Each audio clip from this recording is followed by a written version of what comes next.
tá bom? Então, os diuréticos, a gente tem os diuréticos tiazídicos, principal utilizado ali, né, a hidroclorotiazida. Nós temos os diuréticos de alça, principal medicamento a furosemida, e os diuréticos que são poupador de potássio, né, a espironolactona. Do Zieca a gente tem alguns medicamentos, o mais famoso é o captopril e o enalapril, e dos bralosartana, né? E aqui a gente entra nos antagonistas de canal de cálcio. Qual que é a função deles? Bloquear canal de cálcio. Quais são os medicamentos mais utilizados? Amlodipina e a nifedipina, principalmente a nifedipina para gestante, tá bom? A nifedipina entra como segunda opção terapêutica para paciente com diabetes gestacional ou até mesmo a pré-eclâmpsia. O amlodipina é muito indicado nos pacientes que têm uma resistência contra outros medicamentos, tem contraindicações contra outro medicamento, tá? Então a amlodipina é muito indicada uma vez ao dia aí pela manhã para pacientes hipertensos. Beleza. Amlodipina e nifedipina. Qual é a atividade deles, tá? Aqui eu coloquei errado, tá? Tem que atualizar depois, tá? Mas eles são um bloqueador de canal de cálcio, né? Se eles bloqueiam o canal de cálcio, qual é a função do cálcio, né? Qual é a função do cálcio no músculo? O cálcio ele tem um papel muito importante, é o principal íon para a contração muscular.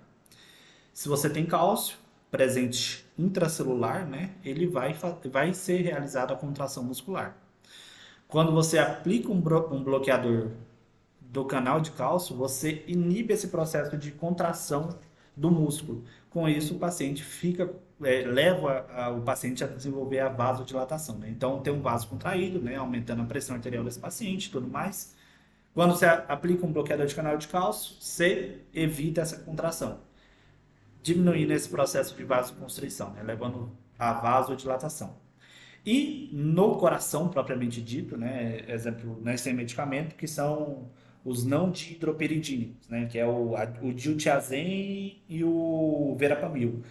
Esse medicamento não tem só um papel a nível periférico, né, que seria a nível dos vasos sanguíneos, mas sim também no coração. Então ele diminui a propagação de sinapses entre as células. Então, pacientes com arritmias pode ser indicado os bloqueadores de canal de cálcio, né, principalmente o diltiazem, por causa que eles bloqueiam o canal de cálcio diretamente no coração, em relação ao amlodipino e nifedipino, que eles têm um papel muito mais periférico, a nível dos vasos sanguíneos, tá bom? Causando essa vasodilatação. Uso terapêutico, né? Hipertensão arterial, infarto agudo do miocárdio, anginas e serve como antiarrítmico, principalmente o diltiazem e o verapamil, tá bom? E reações adversas, né? O edema maleolar, que é muito frequente nesse paciente que começa com essa medicação em uso diário, e só que ele passa com o tempo, né? Então o corpo ele gera um mecanismo de compensação para diminuir esse edema maleolar, tá bom? Cefaleias, tonturas, pode levar o paciente a desenvolver hipotensão, então leva o paciente a ter tonturas. Hipercromia, tá? Aquela coloração escura, tá bom? Na pele. Hipertrofia gengival, que são comum nos medicamentos, principalmente amlodipino e nifedipino, como reação diversa, tá bom? Então, você vê aquele paciente que toma o amlodipino de forma crônica, claro, de forma frequente, ele pode apresentar as gengivas um pouco maior, tá bom? Essa é a hipertrofia gengival, é uma reação diversa comum do amlodipino ou do nifedipino, tá bom?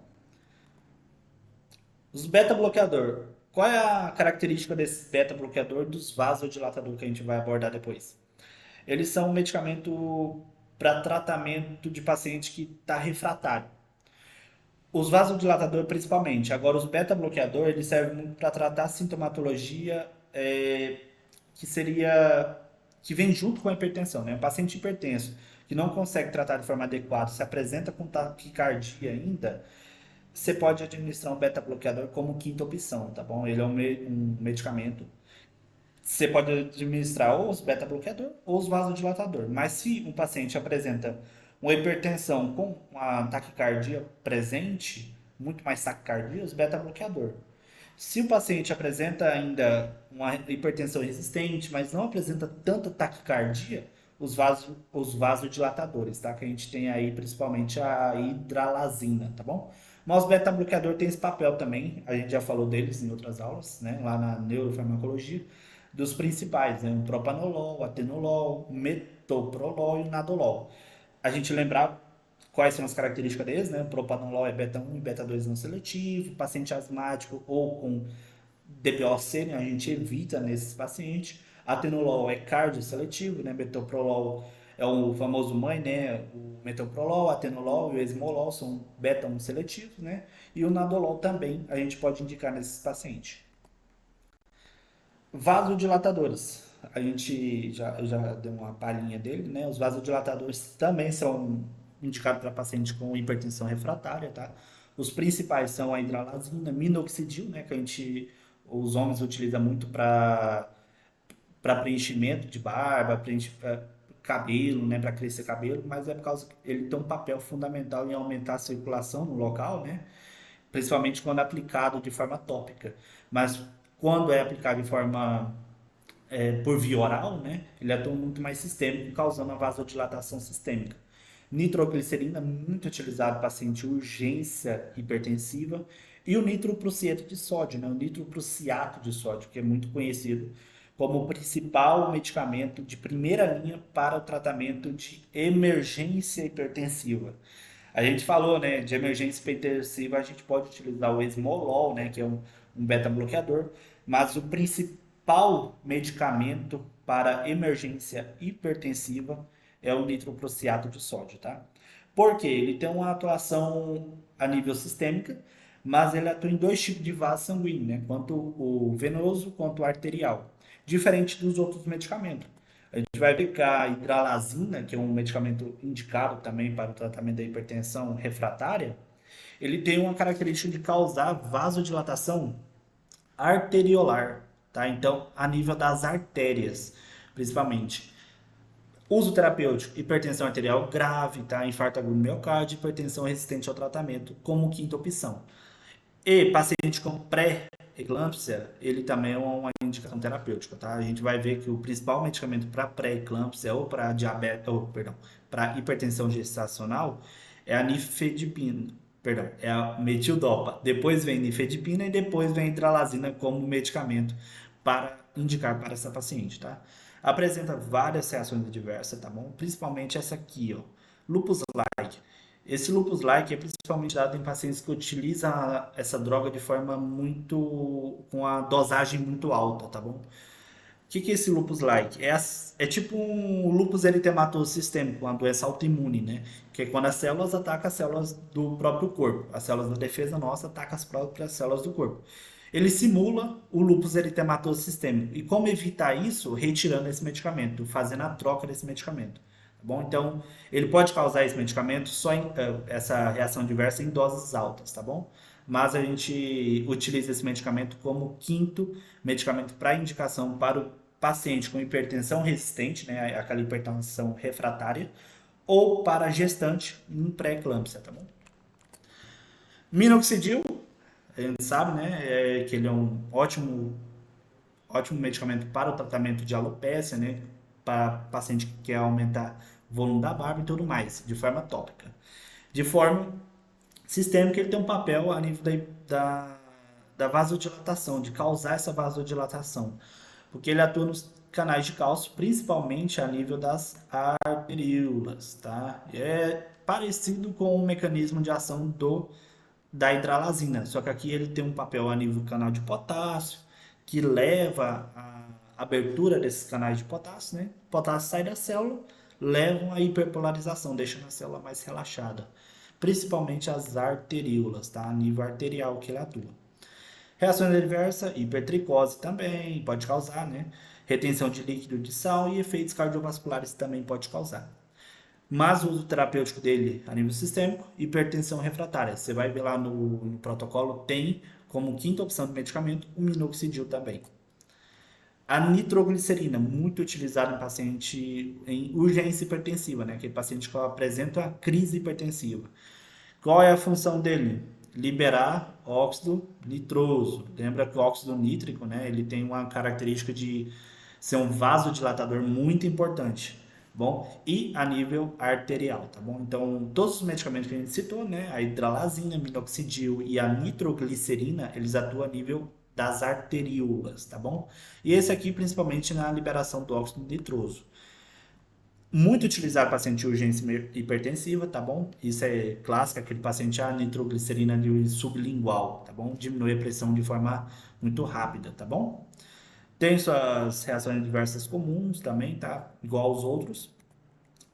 Mas o paciente que esteja numa crise hipertensiva, numa emergência hipertensiva, né, onde a pressão está muito alta, o paciente apresenta déficits cognitivos, motores, por causa dessa pressão elevada, com risco cardiovascular muito alto, principal medicamento nitroprusiato de sódio, tá? Ele tem um papel na Ei, liberação do... Matheus, Oi? só uma pergunta. Se, vamos supor, lá não tem nitroglicerina, pode usar o captopril? Pode. Tipo, Medicamento para urgência, é, nitroglicerina, o captopril, porque o captopril ele abaixa a pressão desse paciente em torno de 10 a 15 minutos. A ele é de nitroglicerina ação curta, né? é de ação curta, tem que ter essa característica também, tá? E o nitroprusiato, se tem o nitroprusiato, muito melhor. Que o paciente, para usar o nitroprusiato, em torno de 30 segundos a 1 minuto, é muito rápido entre o efeito do nitroprusiato para a nitroglicerina, tá bom? É 30 segundos, a pressão do paciente já volta ao normal, né, ao esperado desse paciente, em caso de uma emergência hipertensiva. O captopril é indicado. A gente falou lá dos beta-bloqueador, o esmolol, mas a gente vai utilizar mais esse medicamento em relação ao esmolol, tá bom? Mas ele é indicado também para tratamento de urgência ou crise hipertensiva, tá bom? Beleza. Qual é a diferença do nitroprusiato para a nitroglicerina? É bem parecido, porque eles atuam na liberação do óxido nítrico, né? A gente falou que é um potente vasodilatador. Mas a nitroglicerina só atua a nível arterial. E o nitroprusiato de sódio, ele atua a nível arterial e venoso, tá bom? Então, ele tem essa característica de diminuir a pré-carga, que seria o volume que chega dentro do coração. Então, aquele volume das veias que chega no coração, ele diminui, causando a vasodilatação. E a pós-carga? A pós-carga seria a força que o coração tem que exercer para vencer as artérias, né? A pressão das artérias, porque ele causa esse relaxamento arterial, tá bom? Então, ele diminui a pressão, fazendo com que o coração tenha diminuição dessa força para ejetar o sangue, tá bom? Então, ele tem essa característica, ele é muito rápido, em torno de 30 segundos a 1 minuto, ele já diminui a pressão do paciente, ele atua na liberação do óxido nítrico a nível arterial e venoso, fazendo essa vasodilatação. Uso terapêutica, emergência hipertensiva, tá bom? Então, esse é o principal medicamento de primeira linha para tratamento de emergência. Paciente com suspeita de dissecção de aorta, que aparece lá no pronto-socorro para vocês ser suspeita pela semiologia desse paciente, medicamento é o nitroprusiato de sódio, porque a dissecção de aorta é um caso muito grave, gravíssimo, tá bom? Que pode levar à ruptura dessa artéria, tá bom? Levando um choque hipovolêmico muito rápido. Reações adversas, hipotensão, náusea, tontura e sudorese por causa dessa hipotensão pode derrubar essa pressão do paciente de forma muito rápida. Toxicidade por cianeto, né? Então em doses elevadas, né? Não é muito, porque esse medicamento muitas vezes é feito por bomba de infusão, tá bom? Então, em doses elevadas ou durante um tempo muito maior de administração da dose, pode causar essa toxicidade, mas é pouco frequente porque é muito feito por bomba de infusão e tudo mais. E a via oral é o quê? Oi? Tá, via oral aí. É porque um rapaz aí, eu acho que copiou desse outro aqui, ó. Aí veio junto. Ah, mas ela é endovenosa, então. É endovenoso, tá? Ele só vem nesse frascozinho assim, ó. Terapia não farmacológica da hipertensão. Todo medicamento, toda doença, né, que a gente já abordou, né, a asma tem a terapia não farmacológica. A hipertensão não foge disso, né? Redução do peso, restrição no consumo de sódio. A gente sabe que onde tem sódio tem água, então se tem água, tem sódio, tem aumento do volume, tem aumento da pressão, então diminuir o consumo de sódio, né? Restringir esse consumo de forma excessiva.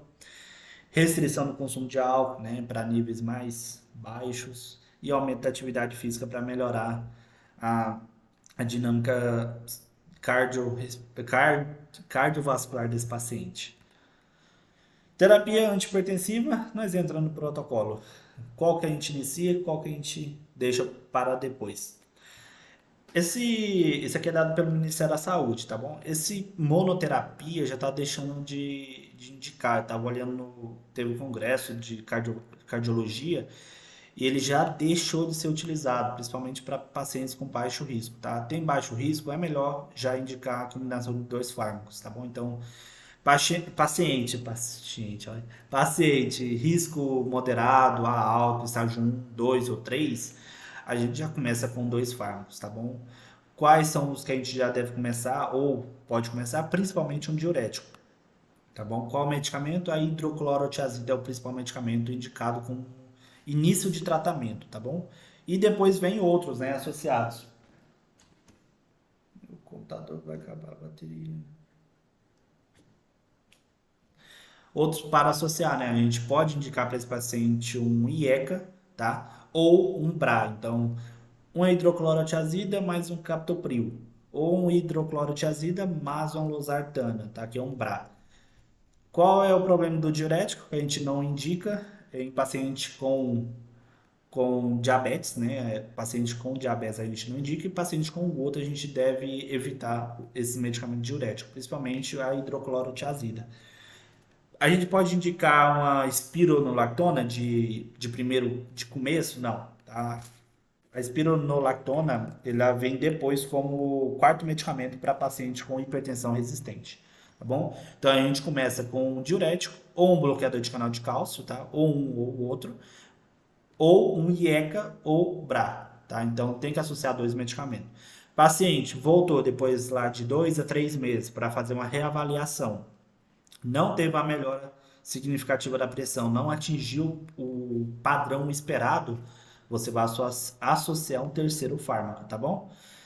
Ou IECA ou BRA. Se ele toma um IECA, você não já associa o BRA, você não coloca BRA, tá? Ou é um ou é outro, tá? Mais um bloqueador de canal de cálcio, nifedipino ou um amlodipino e um diurético, tá? Então, IECA ou BRA, mais um bloqueador de canal de cálcio, mais um diurético, tá bom? Então, hidroclorotiazida, mais um amlodipino, mais uma losartana, pode ser. Ele não alcançou a meta esperada, aí vem o quarto fármaco, tá bom? Então, dentro daqui, diurético, bloqueador de canal de cálcio, mais um losartana, um BRA, a gente associa mais espironolactona, tá bom? Então, ele é o quarto fármaco que vem para no tratamento de terapia medicamentosa desse paciente. E sempre, por que não alcançou a meta, tá? Então, a gente tem que avaliar não só os fármacos, mas sim a terapia não farmacológica desse paciente. E lembrar, todo medicamento a gente começa com dose baixa, tá bom? Eu tava olhando que antes, a hora que chega nesse quarto fármaco, ou até antes, a gente sempre deve começar com a dose mais baixa do medicamento. Por exemplo, a dose mais baixa da hidroclorotiazida, a dose mais baixa do IECA e aumentando a dosagem para tentar não tornar esse paciente dependente de tanto medicamento para tomar num dia, tá? Mas aumentar a dose.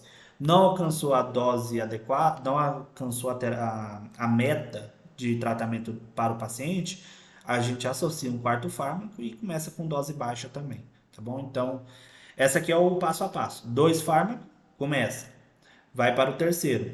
Sempre ou IECA ou BRA, nunca os dois juntos, porque os dois é muito parecido. O mecanismo de ação ele age no mesmo sistema, né? Os efeitos adversos é parecidos também. A gente não indica principalmente para gestante nesses pacientes, tá bom? Então, gestante a gente não utiliza. Quarto fármaco sempre é espironolactona. Paciente não alcançou a meta, tá com hipertensão resistente ainda, a gente associa com outro medicamento, né? Como a gente falou, né? Os beta-bloqueador, a gente pode indicar, principalmente paciente com taquicardia, tá bom? Ou paciente com insuficiência cardíaca, ele tá com hipertensão e agora, posteriormente, tá tendo uma avaliação que ele tá desenvolvendo uma insuficiência cardíaca, os beta-bloqueadores são muito indicados, tá bom? Simpaticolíticos centrais, tá? Então os alfas, alfa-bloqueadores e os vasodilatadores, né? Hidralazina, minoxidil e a nitroglicerina, tá bom? São medicamentos que a gente pode indicar com adição de fármacos. Mas a gente começa em 2, 3, depois o quarto e, por último, o beta-bloqueador é o mais indicado, tá bom? Então, essa é a terapia que a gente indica para o paciente. Beleza. Vamos lá. Hipertensão arterial na gestação. O medicamento primeira linha para o tratamento de gestante é a metildopa, tá bom? Então, eu trouxe aquela tabelinha lá no começo da aula, né, da diferença da pré-eclâmpsia, da hipertensão gestacional, da gestante com hipertensão crônica, né, aquela paciente hipertensa crônica, que ela já vem com tratamento de base, né, às vezes ela já vem com IECA, com todos esses medicamentos que a gente falou aqui, muitas vezes, ela já vem com um IECA e um diurético. A quem a gente mantém, quem a gente tira. IECA é contraindicado em gestante, tá? IECA e os BRA principalmente, porque eles têm um grande efeito teratogênico no feto, tá bom? Então, se ela já vem com esse tratamento, a gente retira, tá bom? Mas o tratamento base que a gente deve manter nessa gestante é a metildopa, que é a primeira linha, tá bom? Nifedipina, que é um bloqueador de canal de cálcio, né? A gente pode deixar nessa paciente, tá? O diurético, principalmente a hidroclorotiazida, a gente pode deixar nessa paciente, mas o tratamento né? O tratamento base de primeira linha para tratamento de gestante é a metildopa. Não evoluiu, pode adicionar a nifedipina? Pode. Tem medicamento que vem os dois, tá? Já junto, tá? Nifedipina e a metildopa no mesmo, na mesma, no mesmo comprimido, já vem ali tudo junto, tá bom? E dos beta-bloqueadores a gente pode indicar também, não são contraindicados, mas o tratamento base para gestante é a metildopa e a nifedipina. Paciente não melhorou de uma pré-eclâmpsia, né? Que a pré-eclâmpsia tem uma lesão órgão-alvo, diferente de uma hipertensão gestacional. A hipertensão gestacional, que é depois da 20 semana também, que nem a pré-eclâmpsia, ela não tem lesão de órgão-alvo. Tá? Então a gente pode indicar metidopa? Pode. Mas a paciente pode evoluir, tem uma grande chance de evoluir, caso ela não cumpra com o tratamento de forma correta, ela pode evoluir para uma eclâmpsia. A eclâmpsia é a presença de convulsão, a gente viu naquela tabela. A presença de convulsão na gestante é chamado de eclâmpsia. Como a gente evita e maneja essa pré-eclâmpsia, o principal medicamento é o sulfato de magnésio, tá bom? Então a droga de escolha aqui é o sulfato de magnésio. A hidralazina pode? Pode, mas a droga de eleição de primeira linha é o sulfato de magnésio, tá bom? Para o tratamento de convulsão que é presente na eclâmpsia, tá bom? Então, tratamento de gestante. Até 20 semanas, ela já vem com o tratamento básico, então é uma hipertensão crônica. Diurético ela apresenta? Apresenta. Pode deixar? Pode, principalmente se for a hidroclorotiazida. Os outros a gente tem que manter uma. A gente não pode deixar, tá bom? IECA e BRA, retira. Acima de 20 semanas, desenvolveu na gestação, é uma hipertensão gestacional. Principal medicamento, metildopa, tá? Então, o medicamento de primeira linha para o começo de tratamento, metildopa. Paciente com lesão de órgão-alvo, a gente já chama isso de pré-eclâmpsia. Tratamento base, metildopa, perdão, gente. É a metildopa. Paciente não evoluiu, não apresentou a melhora desse tratamento e começou a apresentar convulsão, sulfato de magnésio, que é para o tratamento e para o manejo da paciente com convulsão, tá? Então, sulfato de magnésio é indicado, tá bom? Então, é isso de hipertensão. Praticamente essa vai ser a parte 2 que eu vou colocar depois. E eu vou trazer um caso clínico para a gente começar a praticar o que a gente indica, o que a gente tira, principalmente em gestante, tá bom? Porque é a vida, é o dia a dia do clínico geral no postinho de saúde, tá? É o hipertenso, diabetes que a gente vai ver depois, paciente com asma, tá bom? E, claro, infecções vias respiratórias, vias urinárias, que a gente vai ver mais pra frente sobre os antibióticos, tá bom?